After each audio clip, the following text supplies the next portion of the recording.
Hello, this is Nobody No One, and today we're going to talk about an author, Jason K. Pargan.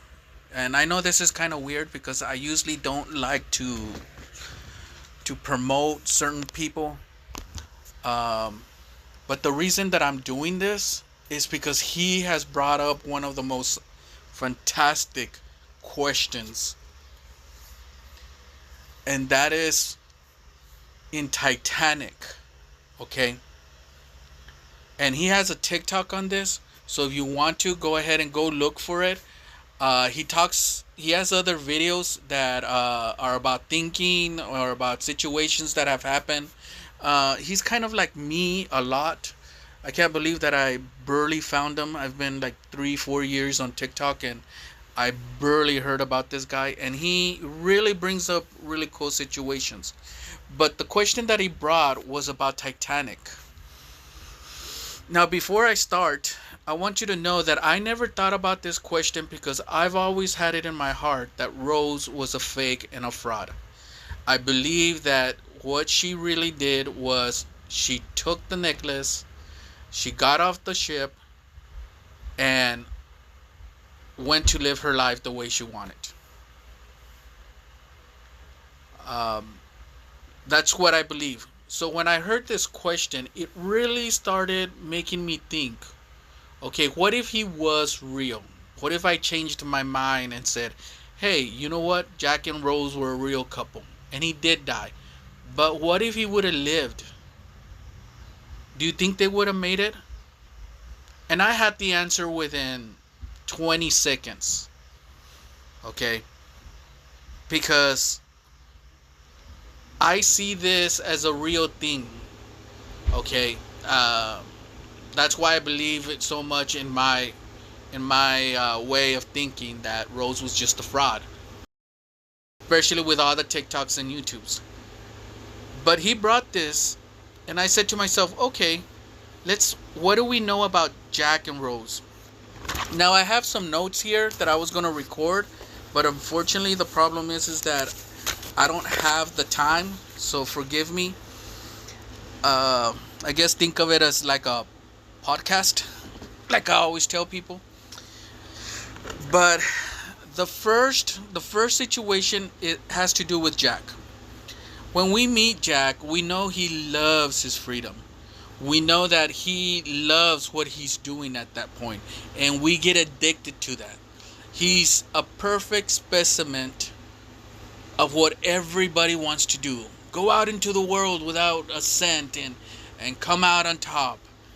Not have to suffer, not have to just do, love it. But we all know it's not true. The second thing that I've discovered about Rose is that Rose didn't hate her life. Okay? And I'm going to tell you why. Rose doesn't talk about hating her life, about wanting to get out of of who she is. She hates the situation she's in.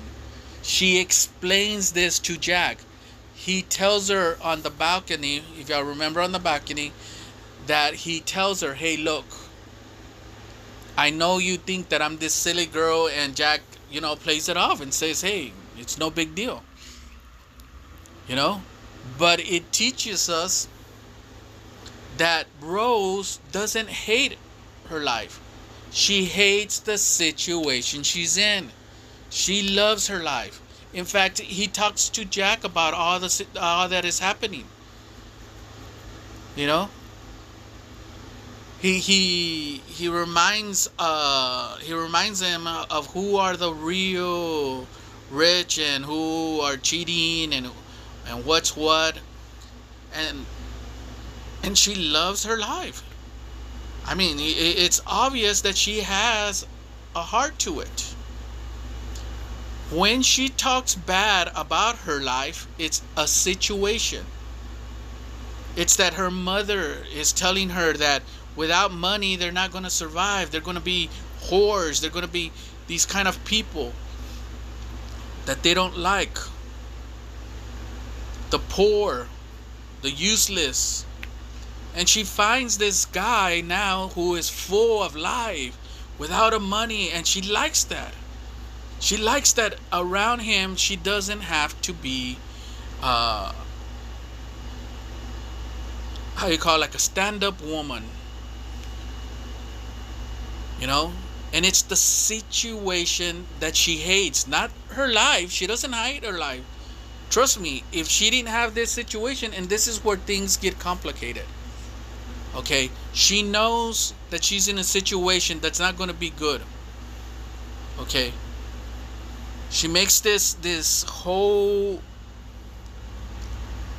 system in her life that if she could just get out of it, she would, and she can.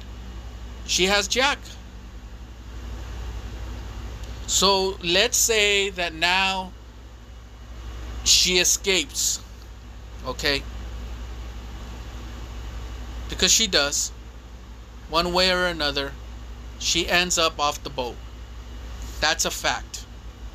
But here's the fact of the situation that I tell everybody. She has the diamond necklace, okay? And the diamond necklace means a lot. In fact, it becomes the whole story of Titanic now. Why? Well, for this situation, number one is that Jack is poor. Now remember, in the movie, if we follow the movie, she's always complaining about her situation. That's what she's trying to escape. Not her life. Rose likes the money. Rose likes the dresses. Rose likes those big hats. Okay? So, now, you have Jack and Rose. They've escaped. Except for one major thing. She has that diamond necklace. In my opinion, at this time, Rose doesn't tell Jack about the necklace. Why? 3 reasons. Number one, the necklace is her security in case things don't go right. How do we know Rose thinks like this? Come on, people. Alright? She knows how important money is. Her mother tells her every day. She tells it to her face. Number 2, the necklace, okay, has a lot of diamonds. A lot. She knows she can sell them half the price and still make a lot of money. She knows this. She lives around rich people. They know how they think. And number 3, she can't trust Jack. Remember, Jack is a feather in the wind. He floats this way, he floats that way, he floats up, he floats down. Okay, we know this to be a fact in life. It sounds great right now, but remember, he won those tickets. He says he got lucky winning those tickets. I mean, maybe he did. Maybe he found Rose for a reason. But it doesn't seem like he's changing. He's still going after her, even after she said no to him. Even after he gets threatened. Oh, he can't stop. He's free. He can do whatever he wants. And that's dangerous in the real world. So this is how it would have gone down to me. Okay? Jack and Rose would have probably lived together for about a year. I don't give it 3 years, guys. I tried my best. Okay? And about a year and a half, in 6 months, they're going to start arguing. Rose is going to know that his free spirit has catches. Probably that he stays out all night. Probably that he'd rather be with his friends. Probably that he just wants to get her pregnant, maybe. Sadly, yeah. I mean, come on. Have a woman at home while he does his things. Another thing about artists is that what I learn a lot about artists is that a lot of them don't find success. And Jack is young right now, and he feels like he can do anything. He doesn't need money, but once it starts creeping in, you know they need money. And Rose has been told this since she was a child. She's starting to see him in a new light, seeing, hey, you're not going anywhere. Your paintings aren't selling. You are not selling anything. You're not getting a job. You want to be free, and yet I'm holding you back. So I'm saying that maybe, and I'm pushing this guys a lot, in 2 years he leaves. And I can't find any reason for him to have a good life. Mostly 90% up to 60% of artists end up drunks, end up causing suicide. And I'm sorry. I'm really, really sorry. So in 3 years, I think Rose does the things she wants to do. I think she really forgets about Jack. And most women do forget about their men very easily if they're financially stable. Okay? It's a fact. If they're financially stable, they can do the things they want. And it's the same thing with men, except for some reason men are a little bit more that they want to work or share their wealth, you know. And I'm not saying that it's anything bad in both of them, but I'm just telling you that in 3 years, I think pretty much Rose is somewhere and probably doesn't even think about Jack and doesn't want to think about Jack. She's free. She's financially stable, and now she can find true love. So I think she finds true love. I'm thinking maybe 5 years. She is young. She's probably in her 20s, 30s. She's in her prime. And I think she would find somebody now who's not too rich, who probably has a career. And in fact, I can even see her in the farmlands, you know. With a farmer in a quiet, having kids, Every once in a while, because she has the money, the diamonds, she sells one, and takes the family out, She knows the chances of meeting Jack, the way he is, are I mean, 0.0001. Seriously, like I had a guy check what were the odds that they would meet again if Jack survived and Rose survived, and they didn't know about each other. The chances of them meeting is astronomical. I mean, it is something that you should think about. But most of all, think about that necklace. Okay. Now I named the guy Bob. They would have gotten married by this time. They would have had children, and she had children. Okay, we know that because she's with her great granddaughter. I think they show a picture. I'm not sure of her family, and they're big. So she had family, a lot of family. Okay, and I think she just, relaxed, lived a good life, and that was the end of it. Unfortunately, I can't find anything good about Jack. Jack, to me, is really one of those guys that is just going to disappear. Now, you're wondering why it is that I brought this up, and it is because of a movie called Dirty Dancing. And Dirty Dancing is my, how do you call my kryptonite.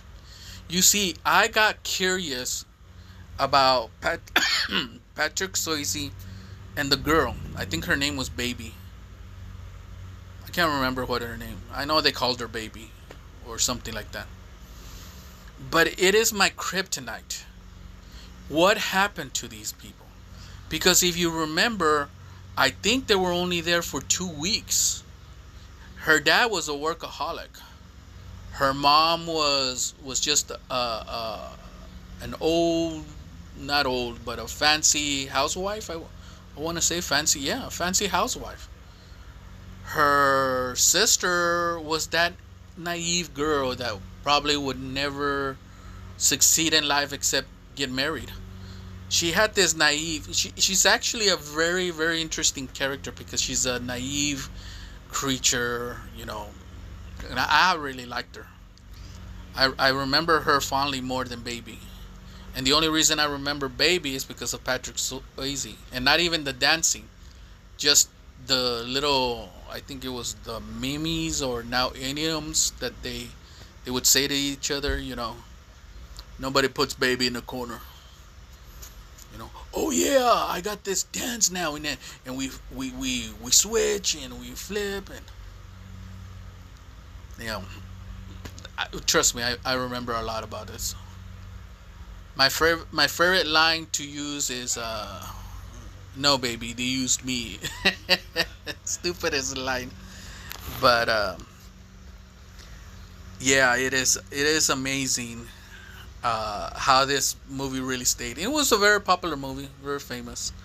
So that is my kryptonite. I'm trying to figure out what happened, and it makes it even worse because Patrick Swayze said in an interview that he believed they just went their separate ways. I said that's sad because they slept together. But it could be just true, and unfortunately I can't think of another path they could have taken. You know, they just forgot about each other. You know, I mean, they were only, I can't remember if it's 2 weeks, 3 weeks, or a month, or 6 months, what they were doing. I know it was some kind of camping, but I tell you, this movie is my kryptonite. um, I tell you, it was great, but after a while, after 6 months or something, I started wondering, hey, what happened to them? You know, there was never a sequel. You know, they never tried, like, they never talked about the future. It was just that moment, and Patrick Swayze was a jerk. You know, I mean, after now that you go back and you see him, he was a real jerk. You know, but yeah, this is my take on Titanic. Very interesting. Check out the guy. I usually don't promote people, but he has very interesting videos. All right, so this is Nobody No One. Thank you. You have a great night.